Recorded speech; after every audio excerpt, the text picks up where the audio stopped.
Praise lord. October 3వ తేదీ 2024. ఈ రోజు దేవుని వాగ్దానం.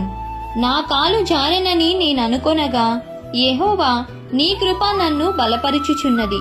కీర్తనల గ్రంథం 94వ అధ్యాయం 18వ వచనం. విశ్వాస జీవితంలో రక్షణ పొందిన తర్వాత మరలా పాపంలో పడుతాము అనే భయం ప్రతి విశ్వాసికి ఉంటుంది. రక్షణ పొందినంత మాత్రాన మనం పరలోకం వెళ్ళము. రక్షణ పొందిన తరువాత మన చుట్టూ ఉన్న పరిస్థితులు మారవు, కానీ మన హృదయంలో మార్పు వస్తుంది. విశ్వాస జీవితంలో మనం జాగ్రత్త కలిగి ఉండాలి. భయంతోనూ వణుకుతోనూ మన విశ్వాస జీవితాన్ని, రక్షణను కాపాడుకోవాలి. మనకు ఉన్న శక్తి, మనకు ఉన్న బలం పాపాన్ని జయించడానికి సరిపోదు.